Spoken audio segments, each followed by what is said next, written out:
let's get to framing. Step one, and this is arguably, I don't know, would anybody even argue with this? Let's just say it. This is the most important step in the framing process, squaring your mudsill. Once we have a nice 90-degree line, set of lines, it's our biggest square on the foundation, set everyone up, whether it's the flooring guy, the finish carpenters, of course, the framers. If we get this step right, life becomes easier for everybody. So take the time. Now, having said that, there is very little time, even though we have a 2-foot step in this foundation. So the elevation I'm on is 2 foot lower than the garage height and the front of the house. It took me less than a minute using the Stabila LA180 by myself to get perfect square. Now, of course, I have to run the detector out, so I guess it's technically more than a minute. But you get the point. By myself, I can unpack this thing and start squaring. Nice. So the detector is on the far end at 5.5 inches. Once I'm square, now at each of those jogs, I will go ahead and mark that same. Like so, everywhere that the laser is, I use the detector and I put a mark. Same with every step down. However, I have one challenge. Since the laser is sitting 2 feet lower than my upper step, see how the laser fans the beam upward? So there I can catch the detector, but how do I plumb down? Well, I could use a spirit level. I could use a batter board. However, if I just use my little laser plumb bob, the 300G, I can just laser up right to the detector and I can see how to move over. And essentially it's a hands-free. When I was off, I'm like, okay, see how it's hitting the underside of that detector? I want it to hit that little slot. So I just move the 300G over until we're there. By the way, I've never done that before. This was the first. Since our back line running east-west and our right-hand line running north-south are square, as long as we pull parallel off of those, then everything is square and parallel. Perfectly square and parallel. Today, are you? I'm sorry? Gonna have the walls up today, are you? Probably not.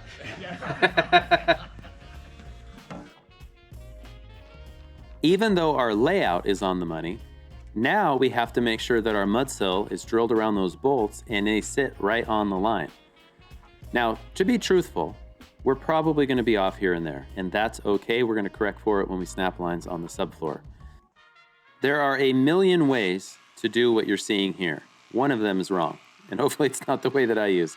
This is the way I was taught to set mudsill, is set the 2x6 in place, go through with your speed square, and aiming for the bottom of the bolt, scribe a straight line with your speed square.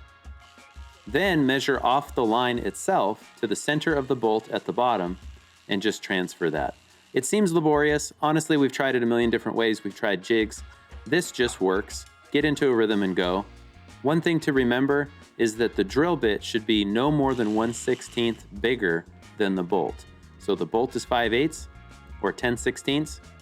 That means that our drill bit is 11/16. So you have to be pretty accurate here. And let me just re-emphasize something. This is not the place to try to break a speed record because our mudsill and our layout is setting us up to go all the way up through the roof. So it's okay to take your time a little bit here. Still want to be productive, obviously, but it's okay to take your time a little bit and make sure that this is right.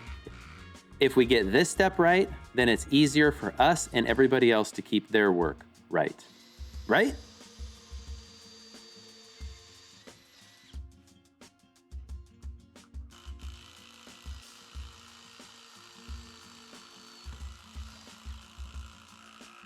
Pet peeve time, wipe off the dust as you go.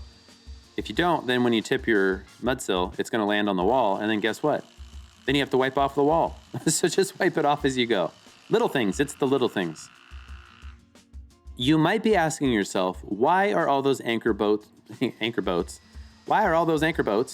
are all those anchor bolts so tall? I ordered extra tall bolts after talking to our engineer so that the bolt will stick up through the mudsill, then through the subfloor, then through the bottom plate of the wall above, and that's where we're actually ultimately gonna put the bearing plates. Because we have underfloor inspection, you're gonna see me put those bearing plates on now and tighten them down. Then we're just gonna pop them off. And then later, once the walls go in, then we'll bolt the wall down and it's gonna bolt the whole assembly together. I like to use this little 3-pound Fiskars maul that I buy off Amazon because you're much less likely to split the mudsill because we're only 1/16 big, remember? The hole itself is only 1/16 big.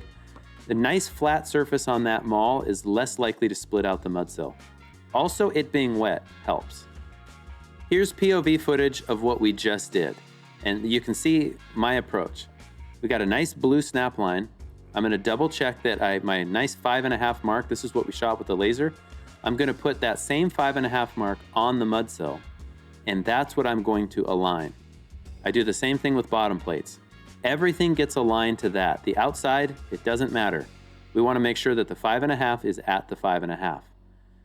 Now that it is, I can go through and just draw a straight line aiming for the bottom of that bolt. Truth be told, sometimes the bolts get kicked during concrete pour.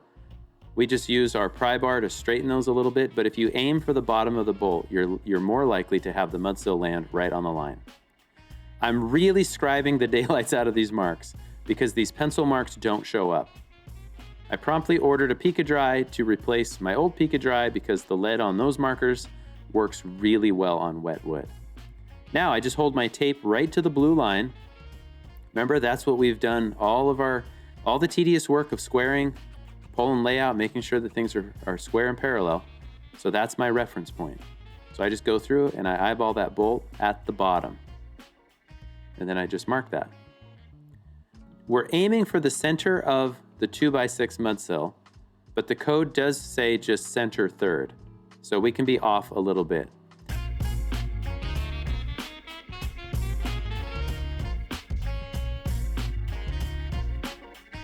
Again, there's 1,000 ways to do it. One of them is wrong. I'm paraphrasing my brother's expression that he stole from somebody else. The point is, we just want to be accurate. So however you like to do it, do it. If it works for you, great. This works for us. As I drill, I imagine that I'm a drill press. Just kidding. You want to drill straight through that line. Don't ream it out. Remember, we're not supposed to make those holes bigger. I've talked to our engineer about this. I'm like, you know, it would make our life easier to use a 3/4 bit and give us an 1/8 all the way around. He politely said, no. Would you like to know why? The answer is no. So as best I can tell from reading in Tor Madison's book, which I'll link to in the description, and talking to our engineer, is that the violent back and forth action in an earthquake, we don't want the mudsill basically slipping. That's the specific word both engineers used. So now you know as much as I know.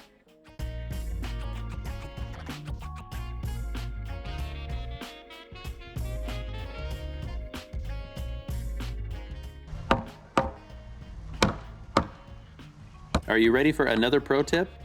Check your mudsill, and if it's super warped or has a giant bow in it, don't use it. Use it for short walls where you can cut the bow out. That wall wasn't too bad. What is that, 3 bolts? Notice that front mudsill, I just let it run long, and the reason is because I can just perfectly cut it once the side mudsill is in. So oftentimes I'll do that instead of taking a measurement. This way I know it's right on the money. And don't forget, take your scrap with you as you go. Okay, now the mudsill's all in place. It is time to clamp it down. So for us, that means 3-inch square bearing plates and of course a nut. The reason why we have to use 3-inch bearing plates and have since '03 is because in an earthquake, those bearing plates help to distribute the load, and it's less likely to split around those small washers that we used to use. Maybe you use.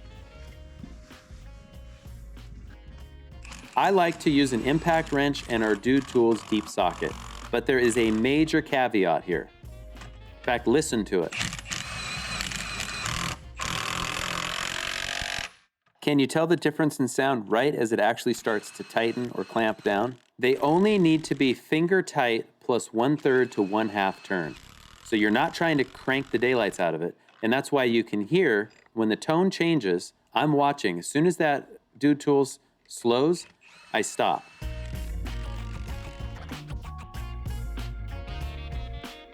If you over tighten, you crush the wood fibers and you reduce the capacity of the mudsill. So be very careful when you use an impact wrench. A lot of literature says not to use it. I'm of the opinion that if I use it carefully and I teach that, then I don't have to worry about that. So as soon as it goes, you see, we're not trying to just tighten the daylights out of this. We're just making sure that it's seated plus 1/3 to 1/2 turn.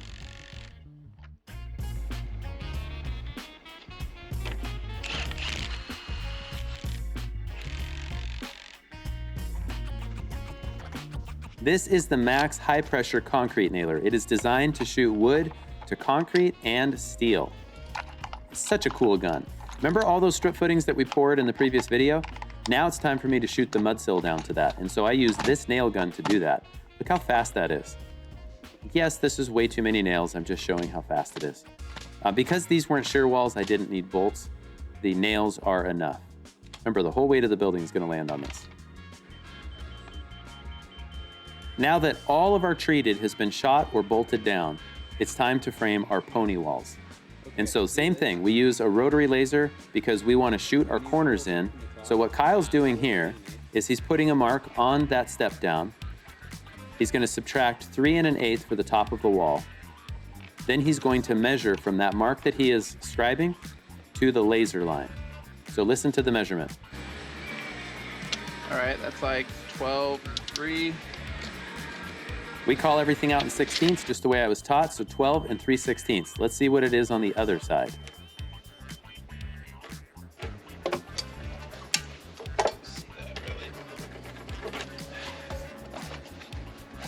Is that already 3 1/8? Yeah. Okay. 12 2. Can you do the math? That's a 16th difference. Okay, so remember all that scrap from when we stripped the footings? Now we're gonna start using it up. So at each corner, Kyle takes one of those pieces of scrap, he marks the line. Remember, that's the laser line. So that line is going to be perfect. He draws an arrow up and he writes 12 2 or 12 3. We really don't care, it's a 16th. So there's the process. Now, no matter how bad the concrete is as far as level, from that laser line, which is perfectly level up, the top is going to be dead level and flat. So this is how we go ahead, even though you already saw we were within a 16th on the foundation. Now we're going to get even closer, which, although let's be honest, our pencil thickness is probably a heavy 16th. So you get the point. We're not machinists, we're framers.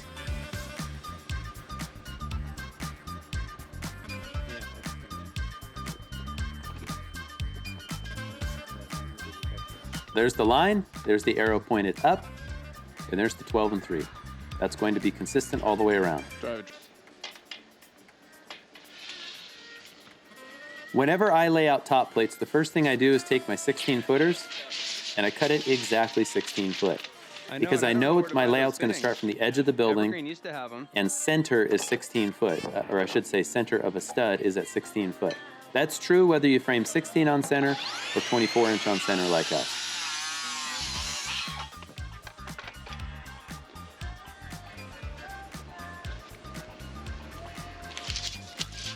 If I don't have somebody to help me hold the 2x6 in place, because what I'm gonna do is tack it on edge right to the mudsill, is I put a mark at 8 foot, and I put an 8 foot mark right on my top plate. Now what I'm gonna do is line those up, and when I tack it in place, I know that on that far left-hand side, I'm gonna be perfect. And by perfect, I mean flush. So I want, because that's where I'm pulling layout from, I want that edge to be flush. So 8 foot, start my nail, and then adjust it as necessary until those 2 tick marks line up.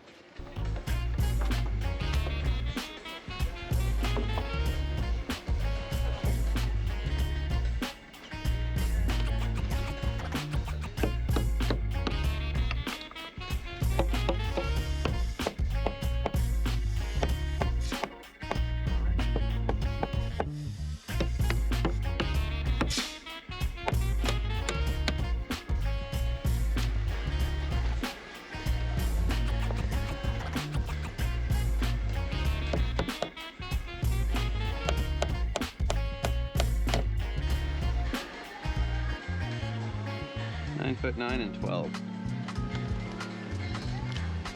So this is a pony wall, but what I'm doing is I'm laying out the window above so that those king stud trimmers also have basically 2 studs directly under them.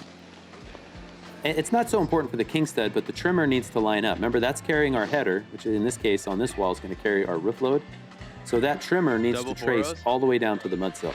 I'll lay So it that's out for what I that. lay out first. I always lay out my windows first, then I lay out studs. In this case, I have 2 windows with a king stud and trimmer between them. So that center mark is the center of my king stud. Then I lay out a trimmer on each side. So that is actually 4.5 inches of framing. Then from the trimmer mark, I mark my window width, which is 4 foot, plus 1.5 inches for a single trimmer, plus 1.5 inches for the king stud. Usually I just use my speed square because it has all those marks on it. I just line them up. So I'm measuring and scribing at the same time. But if you did it with your tape out, personally, I don't think there's real big time savings either way, unless it's super repetitious.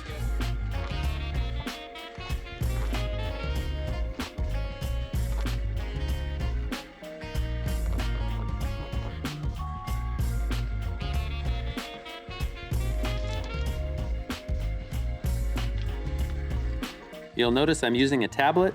It is an Android tablet because we're all on Android. I got this idea from my good buddy Ben Morton. I'm gonna put his Instagram down below because that dude is just pure cool. He uses an iPad. I forgive him for that. It's not Android. But being able to pinch and zoom on your plans is awesome. No special program, it's just a PDF reader. But being able to zoom in is it's awesome. And this has been a full year, and we haven't even had any close calls as far as breaking the tablet. Okay, so let's talk about basic layout. My framing is 2 foot on center, so I'm marking 23.25 X to the right, 47.25 X to the right, 71.25 X to the right.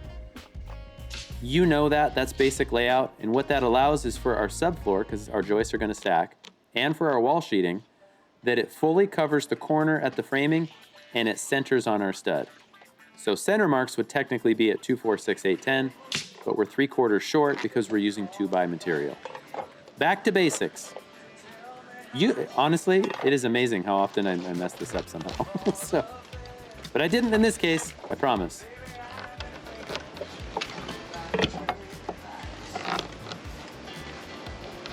Kyle. Yes? Dude, I just saved your life. Why? Look at this. Oh my word. My kids, thank you. What Kyle's doing in the background is he's making corners out of those stud heights, and then he's gonna nail those in place. And then we're gonna run a string across the top of those so that we can measure in our studs. We had all of that scrap left over from the footing, and those become our pony wall studs. So we're 2 foot on center, plus point loads, etc. Kyle just went through and measured each one of those. He kept a list. Now he's just working through the pile while I do a story for Instagram and chomp on my power bar. And then it's time to just go through and toenail them all in together. That point load that you just saw me install, that is the main ridge point load, which you are going to see when we get to wall framing. The biggest wall we've ever framed. I think this is the 3rd time we framed this house. We call it the Great Wall. But anyway, that's the ridge point load.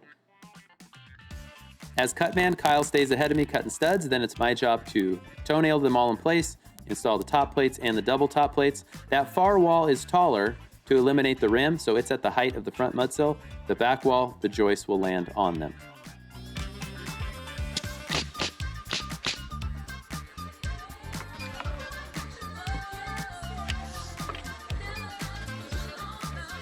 I was demoing these regular pressure stick nailers from Tool Barn. That's the only reason we're not using high pressure. That air hose is a Senko air hose that we've had for 20 years. And it drove me nuts. You hear all the hissing? That fitting needs to be replaced, so I ordered some. We have yet to replace it, but we're ready to. We pretty much just run all high pressure, but I was trying out these nail guns because it's an off-brand. Let's see how they compare to the Metabo, formerly Hitachi, and the pass load nail guns. 3 toenails minimum, that's code here. We use a 3-inch 131 nail. Our engineer uses that in his calculations. A 131-inch nail is less likely to split. It's easier on the guns, and so that's what we do. Oh, I should mention, see that bearing plate that I just put that doubler right up against? I believe that's the king stud trimmer up above for the sliding glass door. When you install those bearing plates, make sure that they're nice and square to the mudsill, because even though we lay out all of our bolts to land in between joist bays, inevitably you have a point load or something, and just like that one, it just touches the bearing plate. If it had been rotated, well, then I might have had to notch that double stud. I forget sometimes one of the major advantages of using coil framing nailers is that you reload way less often. It felt like I was reloading all the time. Not the end of the world, but definitely an advantage of the coil nailer.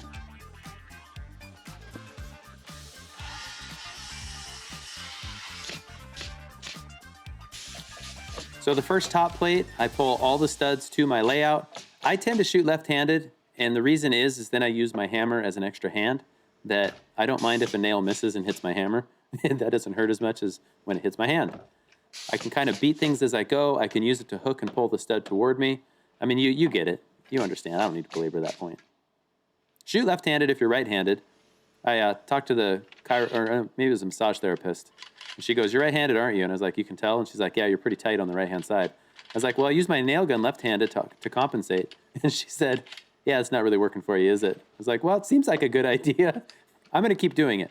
Use the gun left-handed and use the saw right-handed, or vice versa if you're wrong." Oh, well, hey, let's test durability.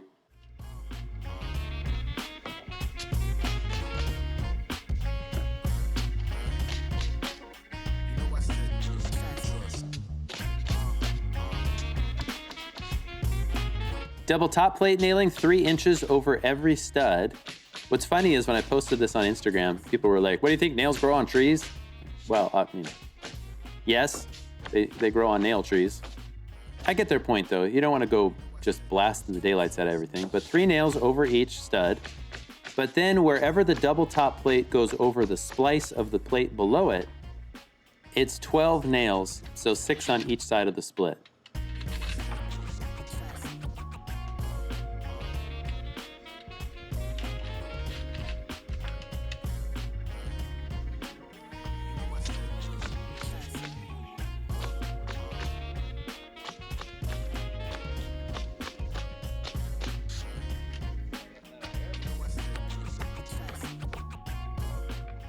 Oh, that hammer sleeve is a thing of beauty. I absolutely love it.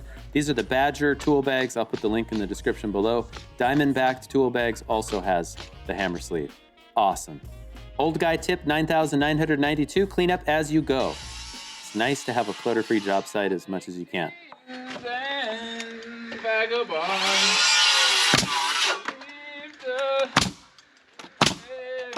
Again, a nail gun shooting to the concrete. Oh, it's a thing of beauty. It really is a pleasure to use.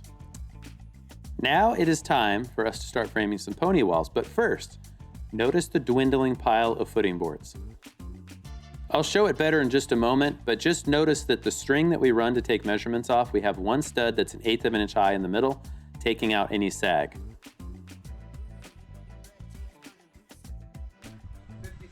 I was taught to call out numbers in 16ths. So 58 and 3 is 58 and 3/16, 58.4 is 58 1/4. It works well for us. 58, I don't know if it matters, honestly. 58, wow. I did that footing. 58. 58.1. 58.2. 58. Okay, where you want to start? Instead of saying 58, which sometimes with earplugs can sound like 68, we say 58. And sometimes, just to clarify, we'll say 58, 5, 8, and 2. The point is, just try to communicate as clearly as possible, and whatever you choose for your crew, just make it the standard. How about 4 of them at 34.1,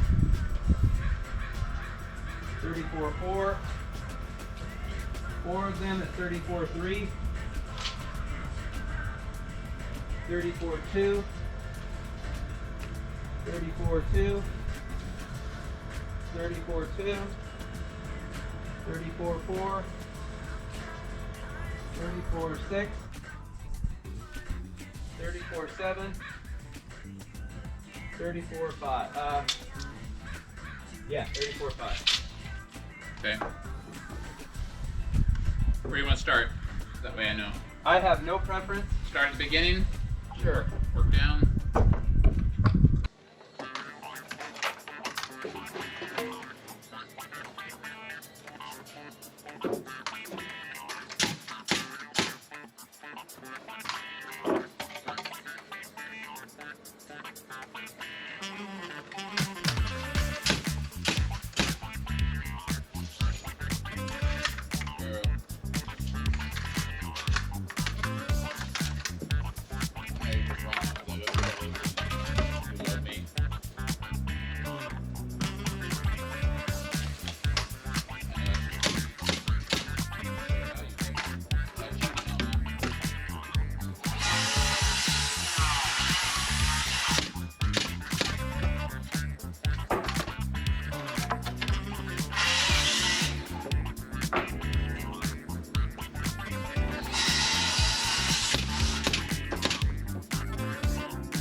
When it comes time for the top plate, I butt that far pony wall, and then I plumb my stud up and I tack it and I cut the plate right centered over it. Then from there, I can just pull my 2-foot centers. Since that first stud is plumb, theoretically, all of the others are plumb too. That little 3-foot giant really is a useful length ladder, and you can flip it into kind of a pseudo extension ladder, lean it against things. So that was our, there it is on the right. There's our access in and out. And then briefly, I had to use it for that wall that was taller than me. All the other walls were shorter than me, so that makes it nice and simple.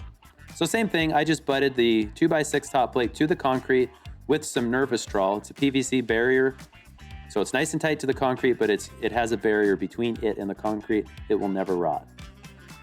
Plumb up your stud, tack it, cut the plate centered over the stud. Now you can pull layout off of that stud. Kyle's about to show you that right here. While I prep for the next wall, basically, Kyle just goes ahead and nails, takes care of the top plates, because in order to get that strip footing, which is a point load wall, see there? Then I can run the string line underside of plate to underside of plate. Then I can measure right to that. Kyle cuts me that. Now I can run, I mean, you get the point, right? Double check to make sure that we're planing with the other wall, run the string line out to my pony wall, and same thing, just measure the studs in. This was our last wall. There it is. By the way, we could have used a full length plate, but we're using up scrap, baby. We're using up scrap. And there is the bird's eye view on the following day. I was working alone, but there's all the pony walls. All of my layout started from the far right, going east-west, and then of course from the back. See that top right-hand corner? All my layout starts there coming forward. All of our point loads are installed. In the next video, we're gonna roll joists, and then we're gonna sheet the floor. So stay tuned, I promise it's going to be even more riveting than this video. Thank you guys, please hit that subscribe button, hit that little bell notification and give me a thumbs up, it really helps. The analytics tools show that most people that come to my channel are coming from other videos on YouTube. So thank you very much, that thumbs up does help. Take care, stay safe, we'll see you in the next video.